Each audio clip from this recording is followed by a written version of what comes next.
Welcome back to house of football. Chelsea അവരുടെ പുതിയ മാനേജറിനെ കണ്ടെത്തിയിരിക്കുകയാണ്, Enzo മരേസ്ക. ആദ്യമേ തന്നെ പറയട്ടെ, ഇദ്ദേഹം പെപ് ഗാർഡിയോളയുടെ ശിഷ്യനാണ്. സോ നമ്മളിപ്പോൾ ഡിസ്കസ് ചെയ്യേണ്ട ഒരു കാര്യം എന്ന് വെച്ച് കഴിഞ്ഞാൽ, ഇപ്പോൾ ഫുട്ബോളിലൊരു സ്ട്രേഞ്ച് പീരീഡിൽ കൂടെയാണ് കടന്നു പോയിക്കൊണ്ടിരിക്കുന്നത്. ട്രോഫികളോ സക്സസ് ഒന്നുമല്ല ഇപ്പം ഒരു മാനേജറിന് ടോപ്പ് ജോബ് കിട്ടുന്നതിൻ്റെ അടിസ്ഥാനം. ഒരു സർട്ടൻ ബ്രാൻഡ് ഓഫ് ഫുട്ബോൾ അല്ലെങ്കിൽ പെപ് ഗാർഡിയോള ഫുട്ബോൾ കളിച്ച് കഴിഞ്ഞാൽ ഇപ്പോൾ അത്ര പ്രൂവൺ അല്ലാത്ത മാനേജറിന് പോലും നല്ലൊരു ജോബ് കിട്ടാമെന്നുള്ളത് ഇപ്പോൾ ഈ റീസെൻ്റ്ലി കണ്ടുവന്നിട്ടുള്ളൊരു ട്രെൻഡാണ്. അപ്പോൾ അങ്ങനെ ഒരു കാര്യമാണ്. ഇപ്പോൾ ആർട്ടറ്റ ആണെങ്കിലും ടെൻഹാഗ് ആണെങ്കിലും അതുപോലെ ഇപ്പോൾ ഈ കാണുന്ന അപ്പോയിൻമെൻറ്റുകളൊക്കെ ആണെങ്കിലും ഈ ഒരു സ്റ്റൈലിലാണ് ഇപ്പോൾ കാര്യങ്ങൾ പോയിക്കൊണ്ടിരിക്കുന്നത്. അതിനിടയ്ക്ക് പറയാൻ പറ്റുന്നത് കമ്പനിയുടെ കാര്യമാണ്. അപ്പോൾ അതെല്ലാം ഈ ഒരു രീതിയാണ് പിടിച്ചിരിക്കുന്നത്. എന്തുകൊണ്ടാണ് എന്നുള്ളത് കൃത്യമായിട്ട് പറയാൻ അല്ലെങ്കിൽ ഇപ്പോൾ എൻ്റെ മനസ്സിലേക്ക് തോന്നുന്ന ഒരു കാര്യം എന്ന് വെച്ച് കഴിഞ്ഞാൽ, ഒരു പക്ഷേ ക്ലബ്ബുകൾ പലരും ഓവർ അനലൈസ് ചെയ്തുകൊണ്ടിരിക്കുകയാണ്, അല്ലെങ്കിൽ അനാലിസിസും സ്റ്റാറ്റിസ്റ്റിക്സും വെച്ചിട്ടാണ് ഇപ്പോൾ മാനേജറിനെ ആണെങ്കിലും അവർ സെലക്ട് ചെയ്യുന്നത്. ഇപ്പോൾ ഈ Pep Guardiola style of football കളിക്കുന്ന മാനേജേഴ്സ് അവർ സ്റ്റാറ്റിസ്റ്റിക്കലി അടിപൊളിയായിരിക്കും. ഇപ്പോൾ ആർട്ടറ്റയുടെ ആഴ്സണലിലെ റെക്കോർഡ് അല്ലെങ്കിൽ അവരുടെ ബോൾ പ്രോഗ്രഷൻ, അതല്ലെങ്കിൽ അവരുടെ ഡിഫെൻസീവ് സൈഡിലേക്ക് നോക്കിക്കഴിയുമ്പോൾ, അതല്ലെങ്കിൽ ബാക്കിയുള്ള സ്റ്റാറ്റിസ്റ്റിക്കൽ സൈഡിലേക്കൊക്കെ നോക്കിക്കഴിയുമ്പോൾ അവർക്ക് ഒത്തിരി ഡോമിനൻസ് ഉണ്ട്. പക്ഷേ അത് ട്രോഫികളിലേക്ക് നയിക്കുന്നുണ്ടോ എന്ന് ചോദിച്ചു കഴിഞ്ഞാൽ ഇല്ല. പക്ഷേ മേ ബി നയിച്ചേക്കാം.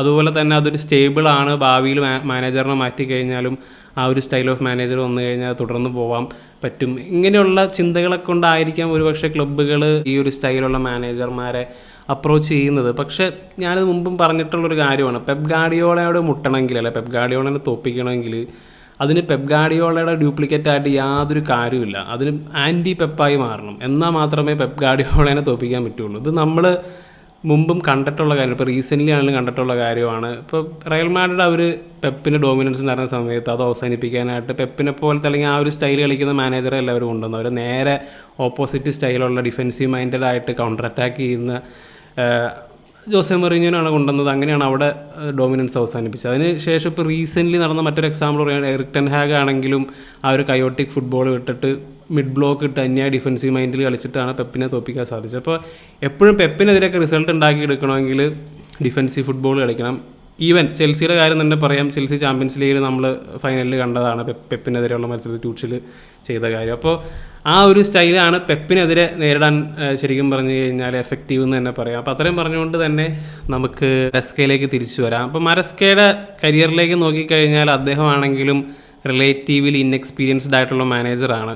അപ്പോൾ അദ്ദേഹം ഇറ്റാലിയൻ ആണ്, young and up and coming മാനേജറാണ്. 44 വയസ്സേ ഉള്ളൂ. ആർട്ടറ്റേനേക്കാൾ 2 വയസ്സിൻ്റെ വ്യത്യാസമേ ഉള്ളൂ. ഇപ്പോൾ ഇദ്ദേഹമാണെങ്കിലും ആർട്ടറ്റേനെ പോലെ മാൻ സിറ്റിയിൽ ഉണ്ടായിരുന്ന മനുഷ്യനാണ്. അതിനുശേഷം അദ്ദേഹം പാർമയിൽ മാനേജറായിട്ട് പോയി. അപ്പോൾ ആ സമയത്ത് അവർ സെക്കൻഡ് ഡിവിഷനിലാണ് കളിച്ചുകൊണ്ടിരുന്നത്. അപ്പോൾ അവിടെ അധികം നാൾ അദ്ദേഹത്തിൻ്റെ സ്പെല്ല് ഉണ്ടായിരുന്നില്ല. 14 മത്സരങ്ങളിൽ 4 വിജയമാണ് അദ്ദേഹത്തിന് സ്വന്തമാക്കാൻ സാധിച്ചത്. അപ്പോൾ അതുകൊണ്ട് തന്നെ അദ്ദേഹത്തിന് അവിടെ നിന്ന് സാക്ക് ചെയ്തു.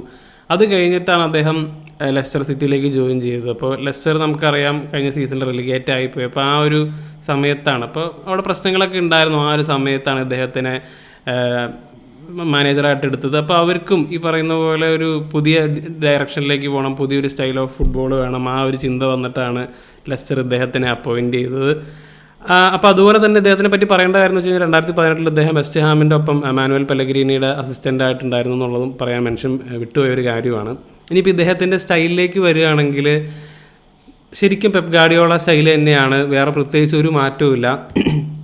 4-3-3 ആണ് ഇനീഷ്യലി ലൈനപ്പ് എന്ന് പറയാം. അതിനുശേഷം പിന്നെ കളിക്കാൻ നേരത്തെ 3-5 ആയിട്ട് മാറും. അപ്പോൾ പെപ്പിൻ്റെ ഇപ്പോഴത്തെ സ്റ്റൈൽ എന്ന് പറഞ്ഞു കഴിഞ്ഞാൽ അത് തന്നെയാണ് നമുക്കറിയാം, കളിക്കാൻ നേരത്തെ 3-5 ആണ്. അപ്പോൾ അതുപോലെ ആ മിഡ്ഫീൽഡിലുള്ള 2 ആൾക്കാരെന്ന് പറയുന്നത് ഒന്ന് ഹംസ ചൗധരി, അതുപോലെ തന്നെ റിക്കാർഡോ പെരിയറ റൈറ്റ് ബാക്കാണ്. അപ്പോൾ പുള്ളിക്കാരൻ വന്ന് ജോയിൻ ചെയ്യും. അതുപോലെ തന്നെ ഡബിൾ 8s ഈ 2 താരങ്ങളും 5 ഫ്രണ്ടിലുള്ള 5 പ്ലെയേഴ്സിൻ്റെ ഒപ്പം ജോയിൻ ചെയ്യും. അതുപോലെ തന്നെ അവരുടെ ലെസ്റ്റർ സിറ്റിയുടെ ഗോൾ കീപ്പർ എന്ന് പറയുന്ന മാറ്റ്സ് ഹെർമാൻസൺ ആയിരുന്നു. പുള്ളിയാണെങ്കിൽ ഡിഫൻസിൻ്റെ ഒപ്പം ജോയിൻ ചെയ്യും. അപ്പോൾ അങ്ങനെ ഒരു ന്യൂമറിക്കൽ സുപ്പീരിയോറിറ്റി ക്രിയേറ്റ് ചെയ്യാൻ ശ്രമിക്കും. നമ്മൾ സ്ഥിരം പറയാറുള്ള കാര്യമാണ്, ആധുനിക ഫുട്ബോൾ മാനേജേഴ്സൊക്കെ എല്ലാവരും തന്നെ ബിൽഡപ്പ് ഫ്രം ദി ബാക്കാണ്. അപ്പോൾ ആ ഒരു രീതി തന്നെയാണ് ഇവർ ഫോളോ ചെയ്യുന്നത്. പിന്നെ അതുപോലെ തന്നെ പൊസിഷൻ ഇല്ലാത്ത സമയത്ത് ഇവർ ഹൈ പ്രസ് ചെയ്യും. അപ്പോൾ കഴിഞ്ഞ വർഷം ചാമ്പ്യൻഷിപ്പിൽ ഏറ്റവും കൂടുതൽ ബോൾ ഫൈനൽ തേടി നിന്ന് റിക്കവർ ചെയ്തെടുത്ത ടീം എന്നുള്ള റെക്കോർഡ് ഇദ്ദേഹത്തിൻ്റെ ലെസ്റ്റർ സിറ്റിക്കായിരുന്നു. 5/90 എന്നുള്ളൊരു ഇതൊക്കെ ഉണ്ടായിരുന്നു. അതുപോലെ തന്നെ ഇദ്ദേഹത്തെക്കുറിച്ച് വായിച്ചൊരു കാര്യം, ഇദ്ദേഹം ലെസ്റ്ററിൻ്റെ ട്രെയിനിങ് കോംപ്ലക്സിൽ തന്നെയാണ് താമസിച്ചുകൊണ്ടിരുന്നത് ഇനീഷ്യലി കുറച്ച് മാസങ്ങളോളം. അപ്പോൾ കംപ്ലീറ്റ്ലി ക്ലബിൻ്റെ കൾച്ചറിലേക്കും അല്ലെങ്കിൽ ക്ലബിനെ കുറിച്ച് ഇമേഴ്സ് ചെയ്യാനായിട്ടാണ് അത് അങ്ങനെ ചെയ്തതെന്നുള്ള കാര്യമാണ് പറയുന്നത്. അപ്പോൾ അതുപോലെ തന്നെ ലെസ്റ്ററിൻ്റെ എല്ലാ മത്സരങ്ങളും അദ്ദേഹം ഇതിന് മുമ്പത്തെ സീസണിലുള്ള മത്സരങ്ങളൊക്കെ അദ്ദേഹം കണ്ടിട്ടുണ്ട്. അപ്പോൾ അങ്ങനെ കംപ്ലീറ്റ്ലി ക്ലബിനെ കുറിച്ച് പഠിച്ചിരുന്നു, ഭയങ്കര ഡീറ്റെയിൽഡായിട്ട് എന്നൊക്കെയാണ് പറയുന്നത്. അപ്പോൾ അതാണ് അദ്ദേഹത്തെക്കുറിച്ചുള്ള കാര്യങ്ങൾ നമുക്കറിയാവുന്നത്.